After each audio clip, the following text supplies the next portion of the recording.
Welcome to another race analysis video. This is the next episode of What the Hell Am I Doing to Myself? This is round 3 of the AusCycling National Club's ESports series. I'm racing in B grade for Port Adelaide Cycling Club, and I'll be honest, I'm having some technical difficulties, so there is absolutely no sound on the video, which is fine because you probably don't want to hear me panting and gasping away. This is an 8-lap circuit of the Glasgow Crit Circuit. Now, you might remember that in the last couple of races I've been spat out the back as soon as the race goes up, but I'm a sprinter and crit circuits are almost certainly going to be better for me than anything with a longer climb in it. This course has really got one climb, and it's just an all-out power climb, and it's over pretty quickly. So the points for this race, you get points for first across the line each lap. So the first 10, I think, get placings. You get points for fastest climb up the hill each lap. And again, I think you get points down to 10. And then you also get points for where you finish. So it's not necessarily the winner is the first person across the line. The winner is the person with the most points across the race. And as usual, with any competitive Zwift race, it is immediately hot, and I am only just holding on to the back of what seems to be the front pack. Now, going into this race, I didn't have any expectations. I've been routinely getting dropped as soon as the race gets difficult in this race series. But I'm also determined to stick with the front group for at least one lap, so let's see how that goes. So we're coming up to the main climb of the day for the first time, and you can see I'm sitting right at the very back of the pack, although there's already a few people off the back behind me. I've been trying to sit sort of at this back point where I can do the least amount of work, and I'm just modulating my watts, trying to make sure that I'm not sort of in that 10 watt zone where you're wasting energy. But anyway, here we go up the climb, hitting 500 watts right at the very bottom of the climb in the little roller just before the steep bit, and then really hitting the power. Unfortunately, I only had an aero boost. I didn't have a feather for this one, but that should be fine. I'm usually not dropped on the first of these little sprints, but even so, I am sitting here with a bit of a gap in front of me, and I think I'm pretty worried at this point that even though I've gone pretty hard for the first climb, I'm already getting tailed off, which might be a sign of things to come. I'm absolutely determined not to get dropped on the first lap, so I blow my aero boost and manage to chase back on. I'm sitting in 22nd place, so it's not a small group up ahead of me, and fortunately they slow down enough and the front group comes back together. But if you look at the mini-map, you can already see that the race is shot to pieces and we are all over the road. So this little effort was really important in the end because it did get me across to the front group, and whilst a couple of people came across from time to time, this was really the first big split of the day, and that second big group never came back. Once I did get on, they really sat up hard though, and I went straight to the front. So we're coming to the end of the first lap, and I'm pretty gassed. Heart rate at 180, I'm sitting at threshold, just sort of staying in this bunch. It only occurred to me after the race that I probably should have done more with these intermediate sprints. I was reasonably comfortable here, and I definitely could have done a bit more work and been a bit higher up. But once again, I've gone through and there's suddenly a big gap opening up ahead of me, and so I'm going to have to really sit on the gas, trying to get back up to the front group. You can see from the mini-map that there is a big gap behind me, and so there is no Group 2 for me to fall back to that has any chance of really coming back to this front group. So I burn a bit of a match, get back onto this little chasing group, and once again, just before the climb, it all seems to come back together. So we're coming into the climb for the second time, and I'm sitting at 180 beats plus, so I blow my drafting boost just to try to get a little bit of recovery before this climb. And I'm still in the mindset that, you know, any time we go up this climb is a chance that I'm going to be dropped. So we're really just racing conservatively at the moment, seeing how long I can stick with the main bunch. As always, the first of the little rollers, people start accelerating into the base of the climb. I have recovered enough that I can still pump out 400 plus watts, and as soon as it hits the steep bit, I'm just going to smash it as hard as I can to try to get up with the front group. And once again, as soon as I get over the climb, I've got a little bit of chasing on to do, but once I do get back onto that front group, they all sit up again, and I get a little bit of a recovery as things all come back together. And although I'm sitting at 185, 86 beats a minute, this is actually the kind of racing that suits me best. So I'm having, sub 200 watts now, really just turning the legs over. I'm sitting really close to the front, so I'm not at any risk of getting dropped from the front group at the moment. and I've just got enough time while people come back and swarm over me to recover and catch my breath a bit. So coming to the end of lap 2, there's 20 in this group, including me. I've had a little bit of a chance to catch my breath, and I decide that since I'm likely to get dropped up the next climb, I might as well have a bit of a sprint and see if I can't get some points going through this finishing arch. I've never really been able to get much above 700 watts on this trainer. Really flexy bike and a flexy trainer. Never seem to get the power down, but I think I come 4th or 5th through that sprint, which is the most points that I've got all series. And even though I pull the pin and sort of drop under 100 watts for a bit, I still just about get off the front until people come rolling past.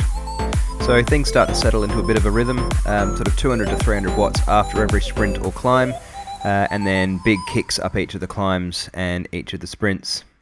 I think I used an aero boost just to make sure that I stuck with the group coming into the bottom of this climb. This is the 3rd time up the hill. Once again, I'm finishing up right at the back of the group, but with just enough in the legs to make sure that I can stay in the wheels. And once again, you can see in the minimap behind me that there is absolutely nothing behind this group for miles and miles and miles. If I don't stick with this group, then that's it, and I'm out of the running for any sort of podium results.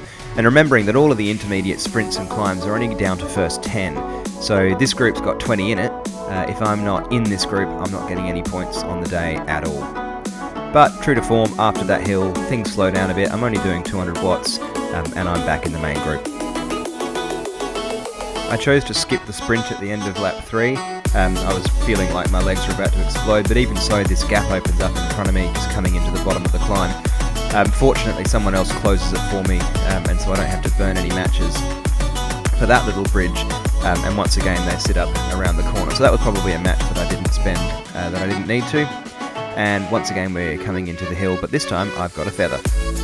So with a trusty feather power up, and a bit of lactate moving out of the legs, I'm below 180 beats a minute for about the first time this race. I'm actually feeling confident enough that I can stick with the group this climb. So I'm only sitting at 400 this time, not the sort of 600, 700 I've had to punch out. Although as soon as it does get steep, the only way to keep moving is to really hit the power. But we're looking pretty good. This is the 4th time up the climb. I haven't been dropped properly yet. And I'm feeling more confident than I was at the start of this race. Having said that, I know that my legs are usually good right up until the point when I blow, and so I'm going to, since I have an aero power up, I'm going to have a proper go at this sprint at the end of lap 4 just to see if I can get some more points. So I hit the power up, stand up and start sprinting. And something I've really learned is that with these Zwift sprints, you've got to go earlier than you think.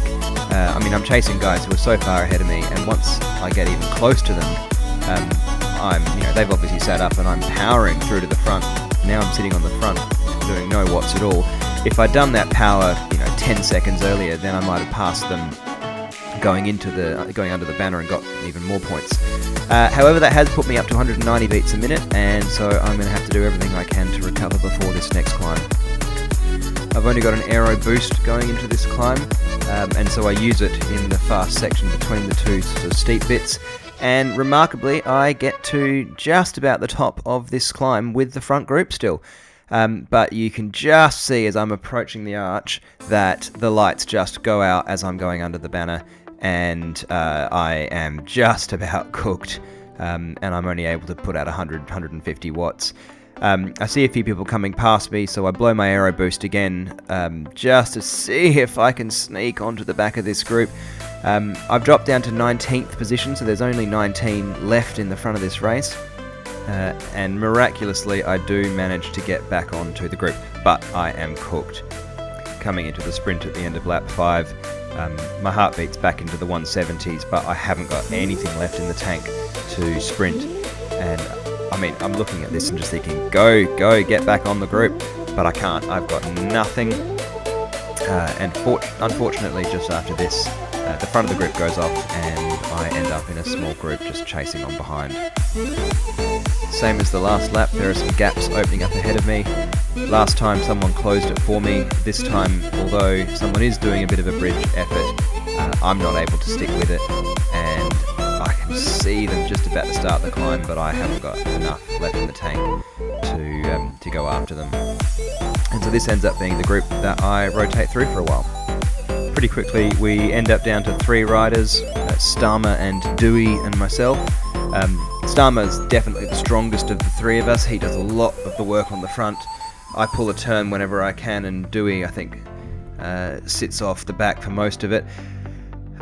We make it up the climbs in a predictable fashion, hitting each other as hard as we can, but always regrouping at the top. And now we're into the last kilometre or so of this race. I'm seeing cross-eyed, so I can't see that there's a rider 6 or so seconds ahead of us. Otherwise I might have given it a bit of an effort to try to close that down as well. And I've got no idea how far ahead the rest of the group is. I can see now that they were about a minute ahead, so they're getting close to finishing the race, while we're just coming in with 1.2 k's to go. We've passed a couple of riders. There's been a few lapped riders riding with us for a few circuits. One thing I'm conscious of is that there are at least 5 riders only about 10 seconds behind us. I'm sitting in 16th, 17th, 18th, so I'm still in it for a podium, for points if I in the finish, if I can stay with this group. But if we get swamped by the group behind, might not be any points left. So I'm keen for this to stay away, but I'm also keen now just to see what I can do with these last 2 riders, see if I can't pip them at the finish. I've got a feather, not the most useful, but there is a little rise just coming up before the sprint, and with less than a kilometre to go, I'm relatively comfortable sitting on and risking the group coming back from behind. Again, if I'd processed that there was a rider only about 6 seconds ahead, might have put in a bit more of an effort. I was, however, still cross-eyed, 184 beats a minute, 85 beats a minute, and really didn't have anything left. I'm not sure I could have chased them down even if I'd tried to. I see my race going up the road a bit here for a second. I was pumping out 400 watts and I didn't have a lot left. I was shouting at myself not to let the wheel go, and then finally coming round for the final sprint and open it up and throw everything that's left down on the ground. And fortunately that was enough to come round Starmer. He clearly was a bit more of a diesel than me, and as soon as I passed him I sat up and cruised across the line in 16th. But thanks to some of the points that I'd picked up earlier in the race, I actually got 12th on the day and picked up about 85 points at Port Adelaide Cycling Club in the club's competition. That was an absolute tank emptying effort at the end there. I normalised about 300 watts for the 40 odd minutes or 35 minutes of the crit, which is probably about the highest I've ever hit. Looking at my numbers on Trainer Road afterwards, I was within 4 watts of my best ever power at that time, so pretty happy with where the form's at. I'm clearly much better in a crit than in a hill climb because I can pull out 300 normalised where I couldn't pull out 300 average. But looking forward to the rest of the series, so hope you enjoyed that. We'll see you in the next one. Bye.